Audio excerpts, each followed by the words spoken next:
राजू नाम का एक लड़का होता है दोस्तों, जो अपनी बैठक में सोया हुआ होता है। उसकी बैठक गली के किनारे होती है और उस बैठक का एक दरवाजा गली की तरफ होता है। रात को करीबन 12 बजे का वक्त होता है, तभी उस बैठक के दरवाजे को कोई जोर जोर से पीटने लगता है।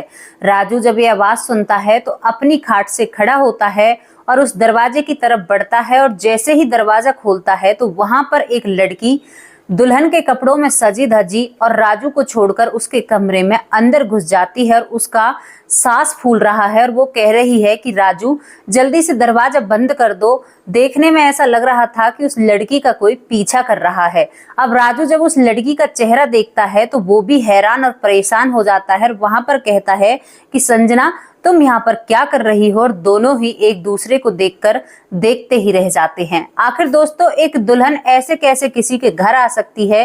क्या ये पूरा माजरा था? ये पूरी कहानी आपको जाननी है तो वीडियो को आगे देखना होगा, और चलिए वीडियो में मेरे साथ आगे। तो चलिए, ये कहानी की शुरुआत होती है राजू नाम के लड़के से। राजू अपने घर में एक लौता बेटा होता है, इसकी एक बहन होती है और माता और पिता होते हैं।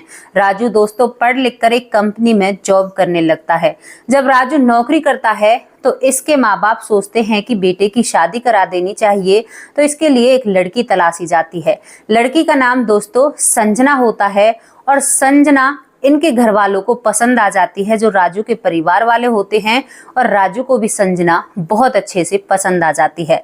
संजना के परिवार में दोस्तों संजना एक लौती बेटी थी अपनी माँ की, और यहाँ पर उसके पिता की बचपन में ही किसी कारणवश वो इस दुनिया से चले जाते हैं। अब यहाँ पर एक लौती बेटी जब अपनी माँ की होती है तो उसके ऊपर उसके मामा और मौसी का बहुत प्यार हुआ करता है। संजना की शादी हो जाती है। शादी होकर संजना अपने ससुराल में आ जाती है और संजना बड़ी ही खुश रहती है। अब दोस्तों जब नई नई दुल्हन घर आई है तो राजू के जो परिवार वाले होते हैं वो संजना से कुछ काम नहीं कराते हैं। तो संजना समझती है कि अब तो मैं जिंदगी भर ऐसे ही रहूंगी और मुझे कोई काम नहीं करना पड़ेगा। अरे शादी तो बहुत अच्छी चीज होती है। लेकिन दोस्तों जैसे ही शादी को 10-15 दिन निकलते हैं तो भाई सास ननद भी इंतजार करती हैं कि नई नई बहू आई है तो अब वो काम करेगी, लेकिन संजना काम नहीं करती है। ये सब कुछ संजना की सास देखती है, लेकिन फिर भी वो पूरे घर का काम करती है कि भाई अभी नई नई आई है तो शायद एडजस्ट करने में परेशानी हो रही होगी। तो यहाँ पर जो संजना की सास ननद होती हैं वो पूरे घर का काम खुद ही संभालती हैं। दोस्तों अब संजना की शादी को 1 महीना हो जाता है और संजना अक्सर अपनी माँ से बात किया करती और सारी बातें अपनी माँ से शेयर किया करती। माँ, मौसी, मामा, इन तीनों लोगों से संजना बहुत बात किया करती, और काम का तो उसका कोई चलन ही नहीं है, काम तो उसे करना ही नहीं है। वो तो बनी बनाई रोटियां खा लिया करती और अपने घर वालों से बात कर लिया करती। अब जब यहाँ पर राजू इन सब चीजों को देखता है तो वो भी कहीं ना कहीं चुप रह जाता है, इसी सोच में कि समझ जाएगी और अपने घर को अपना मानेगी। अब दोस्तों राजू अपनी पत्नी को मायके छोड़कर आता है, क्योंकि हमारे यहाँ पर रिवाज है कि जब शादी नई नई होती है तो लड़कियों को बहुत जल्दी जल्दी मायके भेजा जाता है, और वहां पर जाकर संजना अपनी माँ से एक टॉपिक पर बात करती है। संजना कहती है कि माँ, मेरी सास तो मुझे अक्सर काम के लिए डांटा करती है। तो यहाँ पर संजना की माँ अपनी बेटी को समझाने की वजह दोस्तों ये कहती है कि तू बिल्कुल भी काम को हाथ मत लगाना, हमने तुझे उस घर में काम करने के लिए नहीं भेजा है, हमने तुम्हारी शादी कर कर उस घर में तुम्हें भेजा है, हमने तुम्हें बेचा नहीं है। तो दोस्तों संजना तो कहाँ अपनी सास और पति की मानने वाली थी, वो तो अपनी माँ की बातों को मानती है और फिर अपने ससुराल में आ जाती है। अब देखते ही देखते वक्त दोस्तों 6 महीने निकल जाते हैं, लेकिन बहू रानी अभी रानी ही बनी हुई है, वो किसी काम को नहीं करती हैं।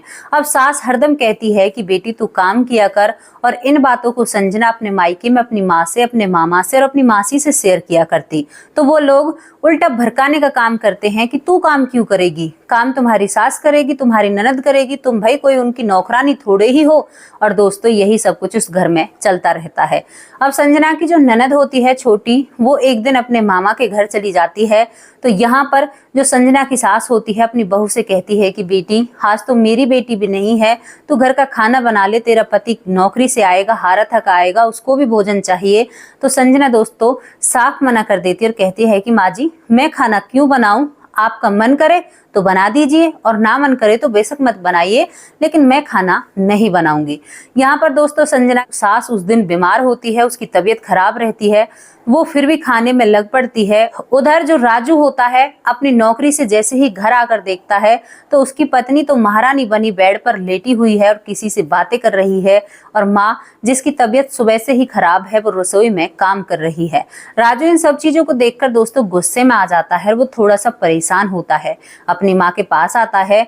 वो नहाता भी नहीं है, उससे पहले ही अपनी माँ के पास आता और कहता है कि माँ आप खाना क्यों बना रही हो, खाना संजना भी बना सकती है। तो यहाँ पर आज वो माँ रो ही पड़ती है, कहती है कि बेटा कई बार कह लिया, मेरी बातों को तो सुनती नहीं है, तू देख ले अगर तेरी बातों को सुन ले, और इसने तो मुझे साफ मना कर दिया कि मैं खाना नहीं बनाऊंगी। अब दोस्तों जो राजू होता है वो गुस्से में अपनी पत्नी के पास जाकर कहता है कि मेरी माँ बीमार खाना बना रही है और तू बेड पे मजे से लेट रही है। तो संजना उल्टा अपने पति से गुस्से में आती है और वो कहती है कि क्या हुआ, तुम्हारी माँ ने खाना बनाया है, मेरी माँ भी अपने घर में खाना बनाती है, तो ऐसी कोई बड़ी बात नहीं है। राजू अपनी पत्नी को समझाने की कोशिश करता है, कहता है कि संजना जब शादी हो जाया करती है तो एक बहू को अपने सास ससुर की मदद करनी चाहिए और घर का थोड़ा बहुत तो काम देखना चाहिए। और दोस्तों संजना इस बात को खींच कर बड़ा कर देती है, कह देती है कि तुम तो मुझ पर आरोप लगाते हो कि मैं काम नहीं करती, काम चोर हूँ, मुझे आलसी बोलकर तुम लोग कहते हो और मेरा अपमान करते हो, मुझे बहुत ज्यादा परेशान करते हो।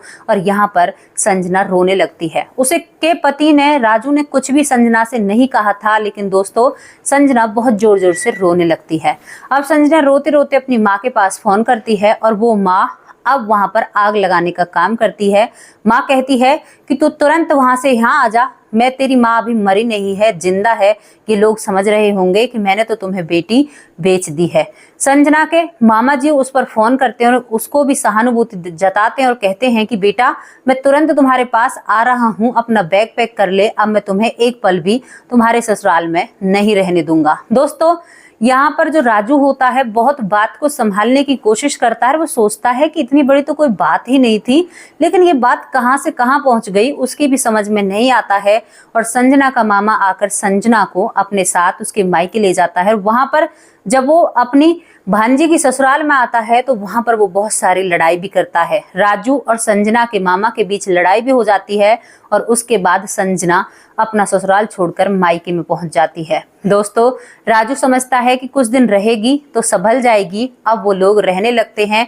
राजू की बहन भी अपने मामा के घर से घर आ जाती है, लेकिन कुछ दिन बाद पता चलता है कि राजू की जो पत्नी है संजना, उसने अपने माँ और मामा के साथ मिलकर राजू के ऊपर डिवोर्स केस फाइल किया है। अब दोस्तों राजू को डिवोर्स केस के सिलसिले में रोज की तारीख पर वहां कोर्ट में, और वो काफी परेशान होता है और उसके अंदर एक गुस्सा सा भी होता है कि माँ ऐसी तो कोई बात नहीं थी, लेकिन संजना ने ऐसा क्यों किया।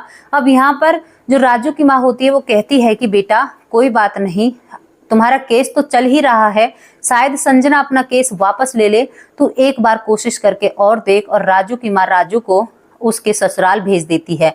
राजू जब ससुराल जाता है वहां पर संजना से कहता है कि संजना अपने घर को देखो, अपने घर को बसाओ, हम दोनों साथ ही कितने रहे हैं, और चलो तुम अपनी गृहस्थी को बसाओ। तो दोस्तों संजना साफ शब्दों में मना कर देती है और कहती है कि नहीं, मुझे तुम्हारे साथ रहना ही नहीं है।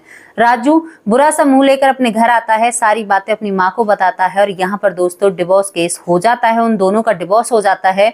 और राजू कुछ पैसे संजना को देता है डिवोर्स में, क्योंकि जज साहब ने बोला है। उन पैसों को राजू कर्जे पर लेकर देता है। दोस्तों अब मेहनत कर कर उन पैसों को चुकाता है और धीरे धीरे इन बातों को 3 साल निकल जाते हैं। 3 साल इन दोनों के डिवोर्स को हो जाते हैं। अब 3 साल के बाद जो राजू के माँ बाप हैं वो कहते हैं कि बेटा अब ऐसे जिंदगी कब तक गुजारोगे, हमारी मानो तो आपको शादी कर लेनी चाहिए। राजू कहता है कि मम्मी पापा जैसी आपकी इच्छा हो आप वैसा कर सकते हो, जहाँ पे आप चाहोगे वहाँ पे मैं अपनी शादी करने के लिए तैयार हूँ। राजू के माँ बाप दोस्तों राजू के लिए रिश्ता ढूंढने लगते हैं और एक लड़की मिलती भी है, और वो लड़की राजू को पसंद तो नहीं आई है, क्योंकि राजू के मन में कहीं ना कहीं आज भी संजना बसती थी, लेकिन घर वालों से नहीं कह सकता क्योंकि उसकी पत्नी खुद उसे छोड़कर गई है। अब यहाँ पर कहते हैं ना कि दूध का जला छाछ को भी फूंक फूंक कर पीता है। जो राजू के घर वाले होते हैं वो कहते हैं कि हम तुरंत कोई जवाब नहीं देंगे और उन लड़की वालों से कह देते हैं कि हम 10 या 15 दिन में आप लोगों को जवाब दे देंगे और उसके बाद बता देंगे कि आपकी बेटी हमें पसंद है या नहीं है। दोस्तों अब यहाँ पर वो सभी लोग घर आ जाते हैं और एक दिन जो राजू है अपनी बैठक में सोया हुआ होता है, तभी एक महिला आती है और जो महिला दरवाजे पर आई थी दोस्तों वो कोई और नहीं होती है, वो संजना होती है जो 3 साल पहले उसे छोड़कर चली गई थी। संजना का सांस फूलता है, राजू से कहती है कि तुरंत दरवाजा लगाओ। राजू दरवाजा बंद कर देता है। अब राजू संजना को शांति से बिठाता है और उसके लिए एक गिलास पानी लेकर आता है और उसे पानी पिलाकर कहता है कि संजना ये सब कुछ क्या है, तुम एक दुल्हन के गेटअप में क्या कर रही हो, तुम्हारे साथ क्या हुआ है, तुम्हारे पीछे कौन भाग रहा है जो तुम्हारा सांस फूल रहा है। अब संजना कहती है कि शांति पकड़ो, मैं तुम्हें सारी बातें बताती हूँ। और संजना राजू के पैरों को पकड़कर बैठ जाती है। संजना कहती है कि राजू मुझे माफ कर दो, मैं तुम्हारे साथ रहना चाहती हूँ। राजू कहता है कि 3 साल बाद तुम्हें क्या होश आया है और कौन सी बात याद आई है जो तुम आज ऐसे इस तरीके से मेरे पास आई हो। तो संजना बहुत जोर जोर से रोने लगती है। दोस्तों वो भावुक तो पहले ही होती है, लेकिन जैसे ही वो पति को देखती है ना तो और भी ज्यादा भावुक हो जाती है। संजना एक डायलॉग मारती है कि राजू मुझे तो तुम आज और भी ज्यादा खूबसूरत लग रहे हो, शायद मैंने तुम्हें काफी दिनों बाद देखा है। और संजना कहने लगती है कि राजू मेरे अंदर ना अकल आ चुकी है कि मैंने कितनी बड़ी गलती की है और मैंने माँ और दीदी और पिताजी को बहुत दुख दिया है। और अब अगर तुम मुझे नौकरानी भी बनाकर रखोगे तो भी मैं तुम्हारे साथ रहूंगी और मुझसे वापस जाने की बिल्कुल मत बोल देना, क्योंकि मैं अपनी शादी से भाग कर आई हूँ। राजू जब इन बातों को सुनता है तो और भी इच्छुक हो जाता है कि भाई आखिर ऐसी बात क्या है और ये दूल्हे को ऐसे कैसे छोड़कर यहाँ पर आ गई। तो संजना पूरी कहानी अपने पति को बताती है। संजना कहती है कि राजू जब मेरा और तुम्हारा डिवोर्स हुआ था तो उसके बाद तुमने जो मुझे पैसे दिए उन पैसों को मेरा मामा ले जाता है। अब उन पैसों को मेरे मामा खर्च कर देता है और ये कहकर उन पैसों को ले जाता है मेरी माँ से कि तुम्हारी बेटी की शादी की जिम्मेदारी मेरी है, क्योंकि अब डिवोर्स हो गया है तो दूसरी शादी होनी तो है। अब मेरे मामा के पास जब पैसे नहीं होते हैं तो एक 45 साल के बुजुर्ग शख्स को पकड़कर उससे भी 3 लाख रुपए लेकर और उससे मेरा रिश्ता फिक्स करा देता है और मुझे किसी और की तस्वीर दिखाई जाती है। मेरा बिल्कुल भी शादी को करने का मन नहीं होता। मुझे नहीं पता था कि वो व्यक्ति 45 साल का है, मुझे तो वो व्यक्ति 25 या 26 साल का बताया जाता है वह लड़का। और जब आज मेरी उससे शादी थी, जब वो बारात लेकर मेरे घर पर आता है तो मेरा छोटा भाई भागकर मुझे बताता है कि दीदी ये लड़का तो वो नहीं है जिसकी फोटो मामा ने दिखाई थी, ये तो काफी बुजुर्ग लग रहे हैं देखने में और इनकी काफी सारी उम्र है। अब दोस्तों यहाँ पर संजना चुपके से उस लड़के को देख लेती है और उसके पैरों तले जमीन खिसक जाती है, क्योंकि उसकी उम्र बहुत ज्यादा थी, वो उसकी मामा की उम्र का होता है। अब यहाँ पर संजना अपनी माँ से बात करती है कि माँ मैं इससे शादी नहीं कर सकती। तो यहाँ पर संजना की माँ अपनी बेटी का हाथ दबाते हुए कहती है कि बेटी अब तो तुम्हें इससे ही शादी करनी होगी, क्योंकि द्वारे पर बारात आ चुकी है।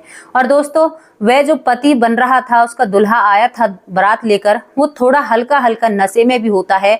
तो संजना को पूरी जिंदगी उसकी आंखों के सामने घूमने लगती है, क्योंकि एक पल वो था जब संजना की माँ ने कहा कि बेटी तू यहाँ आ जा, मैं तुम्हारा बहुत ख्याल रखूंगी, ध्यान रखूंगी, मैंने तुम्हें बेचा नहीं है। और आज वही माँ मुझे एक ऐसे लड़के के पल्ले से बांध रही है जो नशेड़ी भी है और जिसकी उम्र तो बहुत ज्यादा है। मैं यहाँ पर बैठी रह जाऊंगी और ये मुझसे पहले विदा हो जाएगा। दोस्तों संजना और संजना का जो वो भाई होता है, चचेरा भाई, उससे कहती है कि भैया तू मेरा एक काम कर सकता है। तो इन दोनों में बहुत बनती है बहन भाई में, और वो कहती है कि भाई मुझे तू अपने पहले जीजा के पास छोड़ा, मैं बिल्कुल भी इस व्यक्ति से शादी नहीं करूंगी। और दोस्तों वो भाई उसे बाइक पर बिठाकर उस पहले पति के पास छोड़ देता है और वहां पर वो भागकर उसी तरह उसके पास आई है। ये सारी कहानी सुनकर एक पल के लिए तो जो राजू होता है वो हंसता है, कहता है कि संजना तुमने तो पूरी फिल्मों वाली कहानी कर दी। अब जब कल ये बात सबको पता चलेगी तो हम इस बात को प्रेजेंट कैसे करेंगे, क्योंकि तुमने तो एक बहुत मजाक सा कर दिया है। लेकिन फिर भी संजना को मजाक नहीं सूझता है दोस्तों, वो रोने लगती है। अब यहाँ पर राजू संजना को अपने माँ बाप और अपनी बहन के सामने ले जाता है और पूरी बात उनको बताता है।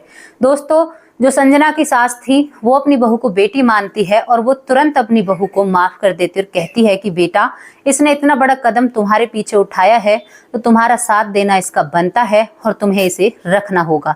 अब दोस्तों, यहाँ पर जैसे ही दूसरा दिन होता है तो मोहल्ले में बात पता चलती है तो सभी लोग हंसते भी हैं और सभी के पेट में एक अजीब सी गुदगुदी होती है कि भाई राजू की पत्नी ने ये क्या किया। और वहां पर दोबारा से संजना और राजू की धूमधाम से शादी कर दी जाती है। शादी होने के बाद संजना दोबारा से अपने ससुराल में आती है और उस घर को सजोने लगती है।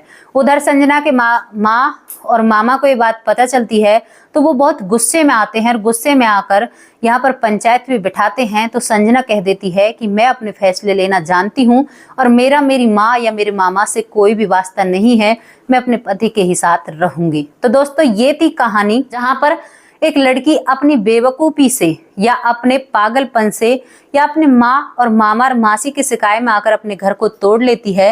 लेकिन जब तक उसको इस बात का एहसास होता है उस वक्त तक काफी समय निकल जाता है, लेकिन समय रहते उसकी किस्मत सही से बच जाती है। दोस्तों, हर कोई संजना जैसा किस्मत वाला नहीं होता, भाग्यशाली नहीं होता। तो कभी भी अपने रिश्तों को ना ही तोड़िए, क्योंकि ये भारत है।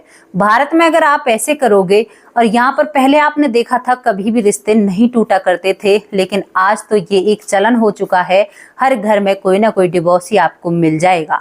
तो कैसी लगी आप लोगों को ये स्टोरी, आप अपनी राय कमेंट बॉक्स में रख सकते हैं। कल फिर हाजिर होंगे किसी अच्छी और सच्ची स्टोरी के साथ। तब तक के लिए नमस्कार, जय हिंद, जय भारत।